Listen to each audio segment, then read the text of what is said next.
Atutunyokan, enche edi lokube, enche tremont loeme, Nancy, Nancy, enche edi lokube, enche tremont loeme, Nancy, Nancy.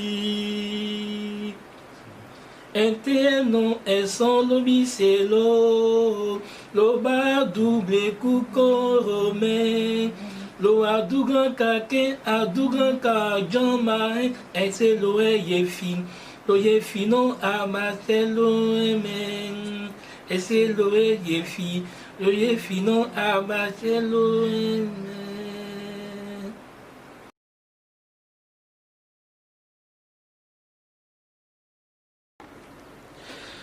Bonjour à toutes, bonjour à tous. Ma devise, une émission qui nous donne l'occasion de parler à un prêtre et de nous enrichir de ses souvenirs, de son parcours, de sa vie. Une émission qui nous donne l'occasion de pouvoir partager et découvrir quelques petits secrets sur la vie de notre prêtre, du religieux que nous invitons, de la religieuse que nous invitons. Une émission qui permet aux jeunes religieuses, aux jeunes religieux, aux jeunes prêtres de s'abreuver et de se ressourcer et de savoir que ce qu'ils traversent, même si c'est difficile, c'est traversable parce que des personnes, des aînés avant eux ont traversé, ont vécu ce qu'ils sont en train de vivre maintenant et qui pensent être insurmontables. Ma devise est cette émission qui vous donne l'occasion de pouvoir parler avec votre cœur, mais surtout dévoiler le secret du prêtre. Qu'est-ce qui fait qu'on dit « Ah, mais on lui dit ça, on lui fait ça, et pourtant il reste digne ». Et puis on peut toujours, par cette émission, découvrir une devise qui pourrait être la nôtre et dire « Ah, mais si lui, le prêtre, a pu vivre en pensant à cette phrase, en pensant à ce mot, en ayant cette attitude, c'est que moi aussi, je peux m'infliger, je peux m'organiser à vivre ma vie de chrétien comme il a eu à le faire. Nous sommes aujourd'hui avec le révérend Père Akwadan, Monseigneur Akwadan, que nous allons parler.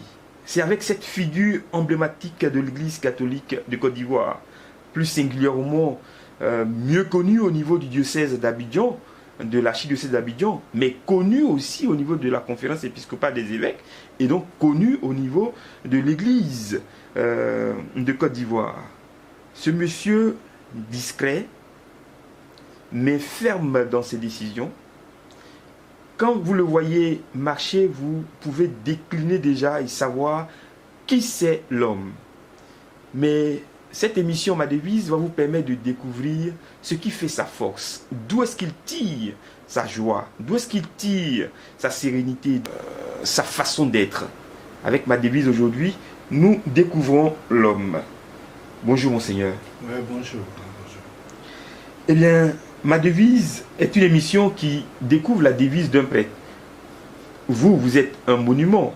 Vous êtes de la liturgie. Quand on dit devise, à quoi est-ce que cela vous fait penser? Merci pour cette approche amicale, cette approche, n'est-ce pas, j'allais dire chrétienne, puisque c'est au nom de Jésus-Christ et de son Église que vous faites parler ceux-là que Jésus a appelés, à qui il a dit « N'ayez pas peur, je suis avec vous », à qui il a dit, comme à Pierre, « Pierre, lorsque tu seras revenu de tes erreurs, conduis l'Église. » Donc à des gens qui sont des êtres humains, qui sont des hommes, mais en qui, et je ne dis pas Dieu fait confiance, mais en qui, disons, Dieu a mis sa confiance, la confiance de sa fidélité. C'est Dieu qui est fidèle. C'est Dieu qui sait qui il a appelé, qui sait comment cet homme répond plus ou moins avec joie ou avec réticence, Un peu comme Abraham, mais comme Moïse, je ne sais pas parler, envoie quelqu'un d'autre. Mais c'est Dieu qui sait tout cela. Et pourtant Dieu dit, moi c'est de toi que j'ai besoin. Pour que moi je puisse parler et me faire connaître à travers toi. Et je dis merci que vous ayez une telle radio-télévision pour permettre à ces gens-là, à ces disciples du Christ, à ces appelés du Christ, de pouvoir parler à cœur ouvert. Alors vous me demandez, quand on parle de devise, à quoi est-ce que je pense? Mais devise, vous pensez que chaque prêtre, son ordination, prend une devise. C'est-à-dire, il se donne une pensée qui va alimenter sa vie durant tout son cheminement sacerdotal.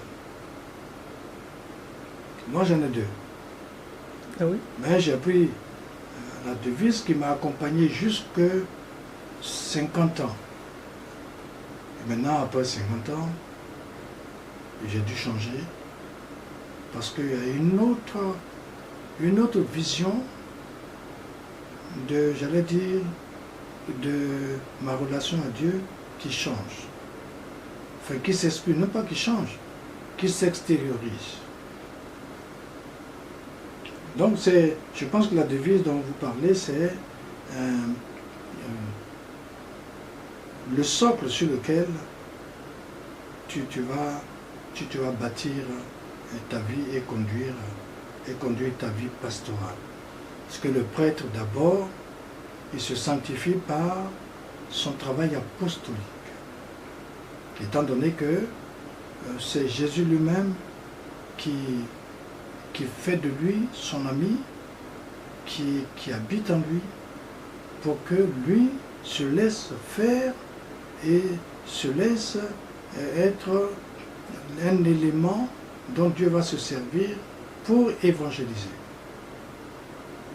tout en le laissant participer à cette évangélisation, puisque Dieu l'appelle, c'est pour cela. Non seulement il est le canal, mais il est en même temps celui qui apporte sa contribution. Tu peux être un canal, comme dit Sainte Thérèse d'Avila, un tuyau d'arrosage. Le tuyau n'a rien à faire. Le tuyau, il est là, qu'il y ait de l'eau, qu'il n'y a pas d'eau, il est toujours là. Mais l'être humain n'est pas simplement un objet. Il est certes le tuyau, mais un tuyau qui a conscience de ce qu'il est, qui a conscience que s'il s'obstrue, l'eau ne passe pas. Mais s'il se nettoie régulièrement, l'eau passe et l'eau est pure. Ça, c'est l'idée de Sainte Thérèse, de Sainte Thérèse d'Avila, que j'applique un peu à la vie du prêtre. Alors donc, ma devise au départ, quand j'étais prêtre, être tout à tous dans l'amour. Être tout à tous dans l'amour. Ça, c'est un peu, Jean-Paul II a eu un peu la même devise. C'est-à-dire une vie de prêtre qui ne soit pas une vie consacrée à soi, tout seul, mais une vie de prêtre qui soit une vie apostolique, c'est-à-dire une vie d'ouverture. Et c'est à partir de là que j'ai pu faire ma démarche sacerdotale jusqu'à maintenant. Wow. Et maintenant, je pense que cet autre aspect de ma vie, qui est de mieux sentir la présence de Dieu dans ma vie, la présence de Jésus qui habite là et qui fait un compagnon de vie, qui se fait compagnon de vie, m'amène à regarder tout ce qui s'est passé, tout ce sacerdoce qu'on a vécu, tous ces frères et sœurs qui sont venus après moi. Je le dis parce que je suis premier prêtre éveillé. Et quand je vois derrière moi tout ce monde qui ont suivi, avec les 4 évêques et tout le reste, les 120, 125 prêtres, avec autant de religieuses. Après je dis, maintenant, je m'appelle Jean le Baptiste, Jean-Baptiste, Jean qui veut dire Dieu fait grâce, et Jean a eu pour devise, à la fin de sa vie, que lui grandisse et que moi je diminue. Aujourd'hui, pour moi, c'est que tous mes confrères qui sont venus après moi soient des prêtres valables, solides, forts, et des prêtres sur qui l'Église peut compter, pendant que moi, je m'efface. Et voilà qu'on vient encore de me mettre cette histoire de récompense sur le dos. Ce n'est qu'une récompense, mais une récompense, on ne s'en glorifie pas. Même si les gens vous disent, mon Seigneur, ce n'est pas une gloire. C'est seulement pour dire, tu as derrière toi beaucoup de monde, tu dois continuer à être un modèle. Un modèle pour faire grandir les autres, pendant que toi, tu t'abîmes en Christ. Et surtout, tu tiens la main de la Vierge Marie qui te conduit toujours à son Fils. Voilà ma devise. C'est laquelle, résumé? Non, Être tout à tous, c'est la première devise. La deuxième, que eux grandissent et que moi, je diminue. Extraordinaire. D'autant plus que vous avez été nommé aumônier des prêtres. Oui, alors il faut que je fasse en sorte que les prêtres qui viennent me voir trouvent en moi un grand frère qui les aide à grandir. Pendant que moi, je ne suis que celui qui montre le chemin. La voie qui montre le chemin. Chers amis, vous avez devant vous le tout premier prêtre ébrié. Ce n'est pas rien. C'est donc une grosse responsabilité. Monseigneur Jean-Baptiste Akwadan est avec nous. Alors, avec lui, nous allons découvrir ce qui l'a marqué depuis sa vie sacerdotale jusqu'à présent. Qu'est-ce qui vous a marqué? Mais ce qui m'a marqué, moi, est-ce qu'il faut parler de ce qui a marqué? Moi, j'ai été tout entier dans la pastorale. D'abord, j'ai été professeur pendant 5 ans. Ensuite, j'ai été vicaire à Saint-Jean pendant 5 ans. Et puis, j'ai été curé fondateur dans un multiple de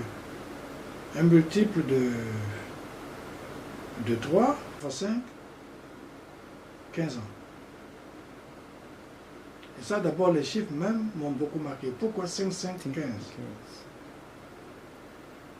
Et au bout de la deuxième phase de la première phase, il était question que j'aille faire une licence en mathématiques. Et puis après, on vient me dire non, Saint-Jean a besoin de toi. À la fin de Saint-Jean, on me dit, on va te faire un cadeau. Tu vas aller fonder une paroisse. Et cela a duré 15 ans.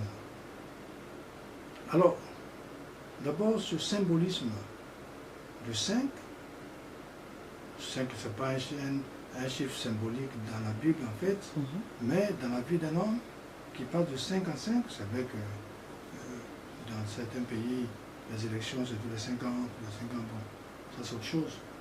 Mais cela m'a quand même marqué, mais le symbolisme de cela, je ne l'ai pas percé encore.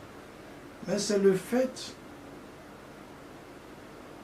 que à chaque fois, l'évêque envoie un de ses vicaires me demander, c'est-à-dire me faire participer à la décision qu'il veut prendre. Ça m'a marqué. De telle sorte que toute ma vie durant, avec les prêtres dont j'avais la responsabilité en tant que curé, je ne pense pas m'être imposé à tous ces confrères-là que c'est ce que je dis, c'est ça qu'il faut faire. Je pense que j'ai cherché toujours le point de vue. Le point de vue des laïcs, le point de vue des prêtres. Ça a été pour moi une très grande leçon de cette humilité, de cette manière d'être chef, de cette manière de conduire les choses, que d'associer les autres à la prise de décision pour qu'ils en fassent comme quelque chose qui vient d'eux-mêmes. Et alors la réalisation est beaucoup plus aisée. Et ça a conduit ma vie dans ce domaine-là, dans mes relations avec les prêtres et avec les laïcs avec qui j'ai eu à travailler pendant les 15 ans que j'ai fait la Sainte Famille. Et je pense que certains sont là qui peuvent témoigner. C'est une seule fois je me suis imposé comme un gendarme, comme un dictateur.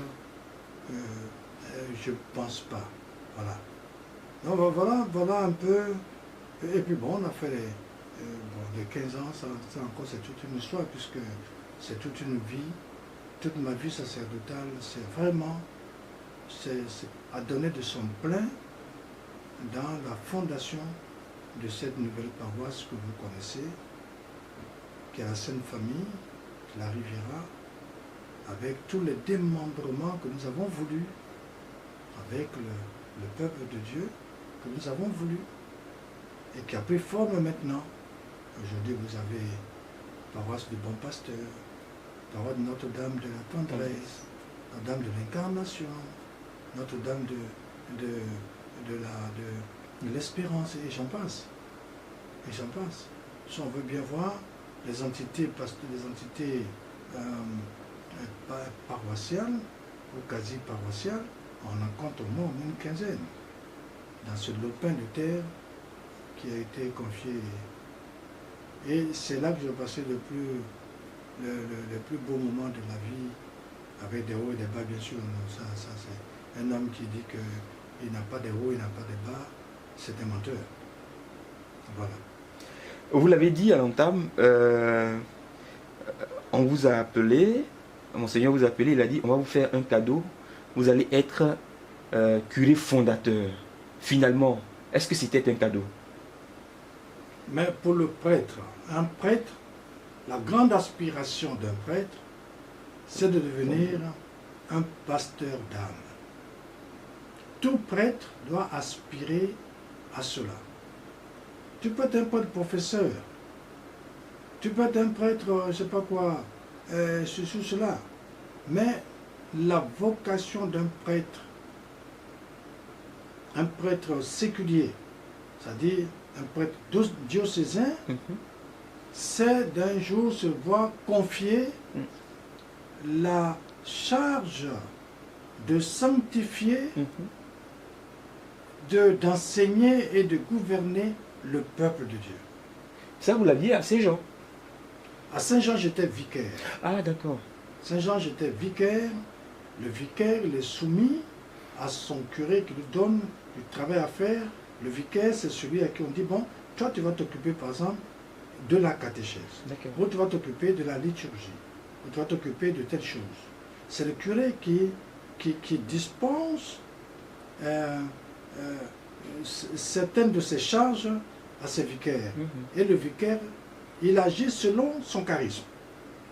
Le vicaire ne peut pas venir s'imposer à son curé et dire, moi, dans la paroisse, voici ce que je veux faire. Non. C'est le curé qui conçoit la pastorale, bien sûr avec ses vicaires, et qui aménage le tout, toujours avec ses vicaires, le point de vue des uns et des autres, et c'est lui qui prend la dernière décision en orientant de telle sorte que chacun se sente à l'aise. Si un curé voit bien que ce vicaire, ce prêtre qu'on lui a amené, ne peut pas voir quelqu'un souffrir, ou bien ne peut pas voir quelqu'un mourir, et qui va lui demander, tu es aumônier de l'hôpital du coin, mais il va le traumatiser. Ça, c'est lui faire du mal. Si le curé se rend compte que ce vicaire attire beaucoup les enfants, il aime les enfants et tout. Il va lui confier la pastorale des enfants. Plutôt que de lui confier la pastorale des adultes. Avec les adultes, il ne réussit pas. Avec les enfants, il réussit. Alors pourquoi lui vouloir du mal en s'imposant parce que je suis curé, alors moi c'est ce que je veux que tu vas faire. Non. C'est le curé est responsable de tout devant l'évêque et c'est lui avec les vicaires qui réfléchissent. Et il voit les orientations de chacun et il oriente chacun dans tel ou tel ministère. Mais ça c'est quelque chose de très beau quand on sait écouter les autres et quand on associe les autres à sa responsabilité de curé. Donc, non seulement le curé gère les prêtres qu'on lui donne avec qui il va travailler, il est responsable de leur santé, de leur vie spirituelle, de leur vie de sainteté et de leur vie pastorale. Responsable de tout ça, il est aussi responsable de tous les chrétiens et responsable même de tous les non-chrétiens qui habitent sur son territoire. Et alors un prêtre qui arrive à ce stade-là, qui on confie une telle charge, c'est la charge la plus haute qu'on puisse confier à un prêtre. C'est la charge la plus haute et la plus belle. Alors quand on vous dit un cadeau, ça veut dire que dans ce secteur, il n'y a pas encore de structure qui soit vraiment une paroisse. Et c'est toi qui vas aller rassembler pour pouvoir faire de tout ce monde-là une famille ecclésiale. Ça, c'est un cadeau.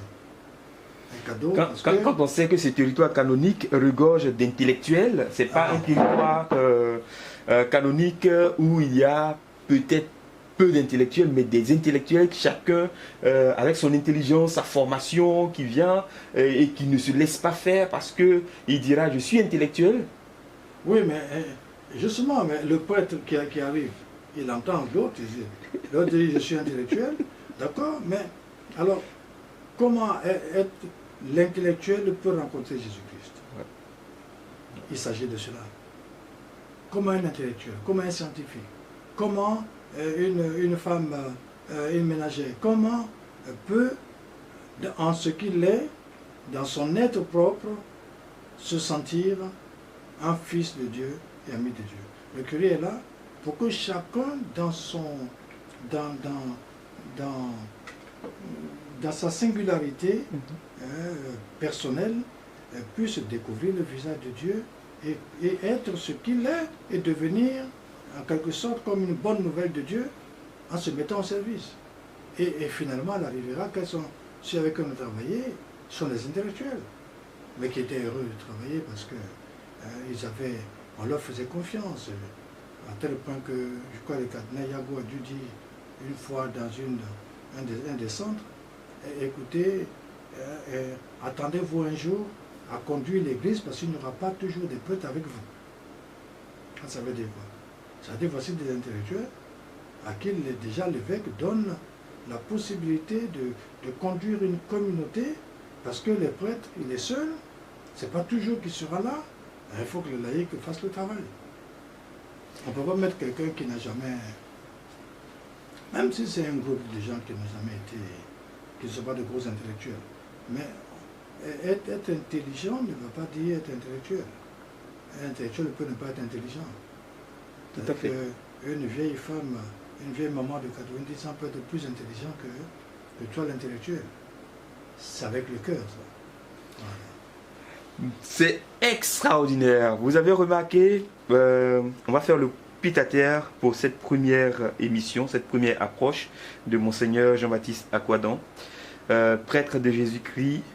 Aujourd'hui, un prélat de sa sainteté, le pape, chapelain de sa sainteté, le pape François. Et c'est avec lui que nous engageons, à partir de cette première émission, cette première capsule, à découvrir l'homme, mais à nous redécouvrir et à savoir ce que nous faisons ou que nous ne faisons pas, qui n'honorent pas le Christ, mais qui va nous booster, nous aider à plus aimer le Christ. Tel est notre objectif. Sa devise, il a dit, il en avait deux.